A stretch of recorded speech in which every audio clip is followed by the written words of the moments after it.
Release हुआ था। वसीम अख्तर ने वाज़ेह तौर पर कह दिया है कि वो फारूक सत्तार की जो एमक्यूएम है उसके साथ हैं, फारूक सत्तार के हाथ मजबूत करेंगे और वाज़ेह तौर पर उन्होंने भी लाताल्लुकी का इजहार कर दिया है लंदन के साथ और मुत्तहिदा बानी के साथ। फारूक सत्तार का इस मौके पर कहना था कि वसीम अख्तर को कराची की चाबी दे दी गई है और उबैद देखना यह है कि जेल का ताला कब खुलेगा, उसकी चाबी कब मिलेगी और इसके साथ साथ अगर ये कहा जाए कि आगे एमक्यूएम के मुस्तकबिल की चाबी भी वसीम अख्तर के हाथ में है तो गलत ना होगा, उनकी परफॉर्मेंस बहुत ज्यादा अहमियत का हामिल। बिल्कुल, कराची के लोग इस वक्त इन दोनों की तरफ देख रहे हैं, खासतौर पर वसीम अख्तर का इस वक्त जो किरदार है वो इंतहाई अहम है और वो किरदार तभी अदा कर सकेंगे कि जब वो जेल से बाहर आएंगे। इस वक्त जो फैसल वावडा से भी हमारी बात हुई तो उनका यही कहना था कि या तो इनको साबित कर दिया जाए कि ये मुजरिम है, नहीं तो फिर इनको रिहा किया जाए, इनको जमानत पर रिहा किया जाए ताकि बाहर आ सकें। अगर एक शख्स पर एक वक्त में 30 मुकदमात हैं, वो जेल में मौजूद है, तो फिर वो कराची का मेयर कैसे हो सकता है? पाकिस्तान के सबसे बड़े शहर का निजाम जेल से कैसे चला सकता है? तो अब देखना यह है कि कराची की चाबी तो मिल चुकी, इस जेल के ताले की चाबी किसके पास है और वो ये ताला कब खोलता है और कब वसीम अख्तर बाहर आकर कराची के लिए काम करते हैं, इसका इंतजार रहेगा अब कराची वालों को भी। किरण खान हमारे साथ मौजूद है। किरण, अगर हम बात करें, कराची के मसाइल की बात हो रही है, कराची के अवाम अब वसीम अख्तर की तरफ देख रहे हैं, तो पहले जो चैलेंजेस हैं, अगर हम इनिशियल चैलेंजेस की बात करें तो वो क्या है? वसीम अख्तर को किन मसाइल का सामना है?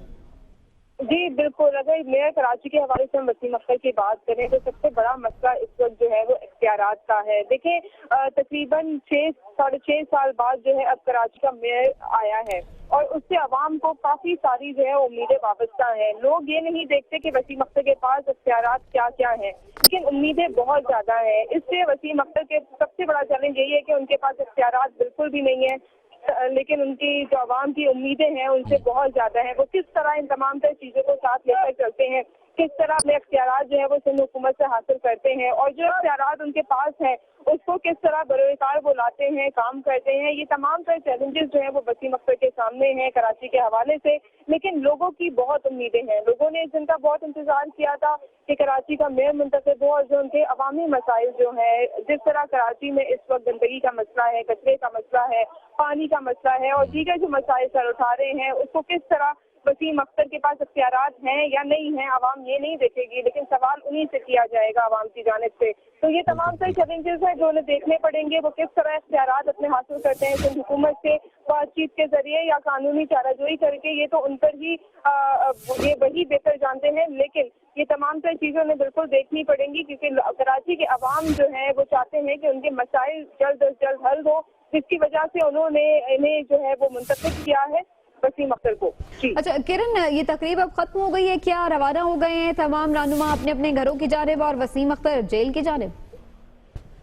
जी, तकरीब जो है वो तो उसका तो इख्तिताम हो गया है, लेकिन अभी वसीम अख्तर यहीं पर ही मौजूद हैं, रहनुमा भी यहीं पर ही मौजूद हैं और जो उनके लिए एहतमाम किया गया था चाय वगैरह का, वो यहाँ पर उससे वो ये एहतमाम जो उनके लिए किया गया था इसलिए वो यहाँ पर भी मौजूद है। थोड़ी देर बाद यही जाहिर किया जा रहा है कि वसीम अख्तर एक बार फिर बख्तरबंद पे बैठ कर जो है वो जेल के लिए रवाना किरण, इससे पहले हमने ये भी देखा था कि अरशद वोरा की सरगोशियां बड़ी मीडिया की जीनत बनी रही, आज क्या सूरत हाल देखने में आई इस सिलसिले में? आए जरूर थे जब वसीम अख्तर आए बात करने के लिए।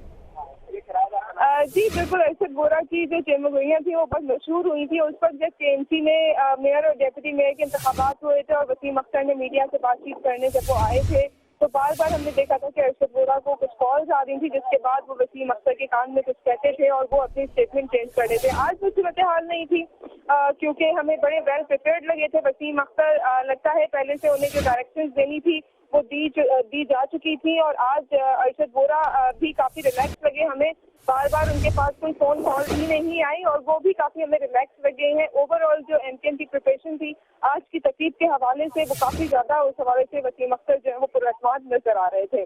कराची की चाबी भी वसीम अख्तर मेयर कराची और डेप्यूटी मेयर कराची के हवाले की थी नईक अहमद ने, एडमिनिस्ट्रेटर कराची। और किरण, अब ओहदे का चार्ज बाकायदा तौर पर कब संभाल लेंगे वसीम अख्तर?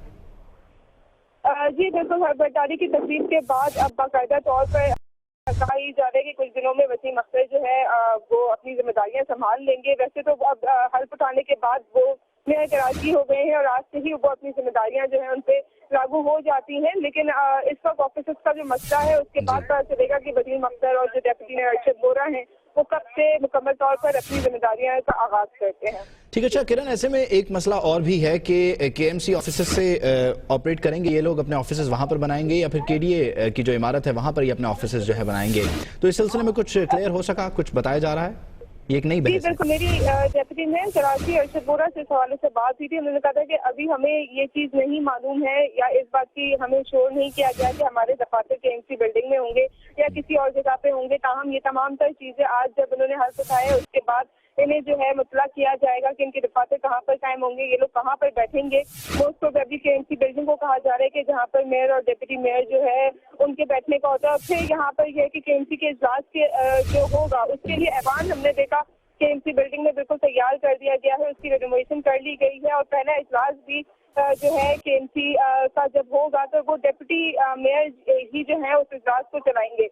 ये तमाम तरह सूरत हाल उस वक्त सामने आई जब यहाँ पर हमारी अरशद वोहरा से बातचीत हुई थी। ताहम ऑफिसर्स के हवाले से अभी वो भी कंफ्यूज हैं कि इनके दफातर कहाँ पर होंगे। ठीक, यानी कि ऑफिस के हवाले से ये लोग भी कंफ्यूज नजर आते हैं, लेकिन आज़म वही है और नियत की है कि कराची के लोगों के मसाइल हल करने हैं। किरण हमारे साथ ही मौजूद रहिए।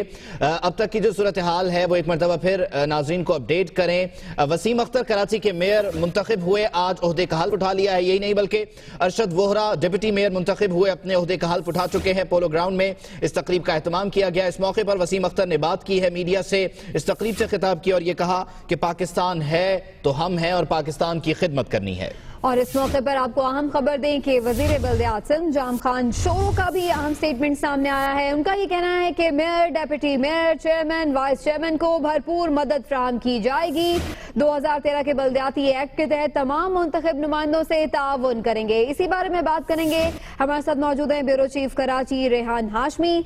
रेहान, बताइएगा किस आज़म का इजहार किया जाम खान शोरो ने? देखिए, जाम खान शोरो को कहना था कि वसीम अख्तर को 2000 एक्ट के तहत जो कानून है उसके तहत काम करना पड़ेगा। इस कानून के तहत ये कानून क्योंकि असेंबली ने पास किया है इसलिए इस कानून के दायरे में रहते हुए तमाम चेक एंड बैलेंस है कि पैसा जो लगाया जाएगा कहाँ खर्च हुआ, कहाँ गया। उसके अलावा उनका ये भी कहना था कि कराची शहर और खुसूसन सिंध के लिए तमाम सहूलतें जो होंगी भरपूर ताउन करेगी महकमा बल्दियात और हुकूमत सिंध और तैयार है। लेकिन उन्होंने एक बात खास तौर पे कही कि ये एक्ट है ये सिंध असेंबली का पास करदा एक्ट है, किसी डिक्टेटर का एक्ट नहीं है। इसलिए तमाम मेयर, डिप्टी मेयर्स और चेयरमैन और वाइस चेयरमैन को इस एक्ट के तहत ही काम करना पड़ेगा। इसके दायरे शहर में जो भी काम होगा, जो भी मदद होगी और सिंध हुकूमत और बतौर वजीर बल्दियात मैं उनकी मदद करूंगा। शुक्रिया आपका रेहान हाशमी।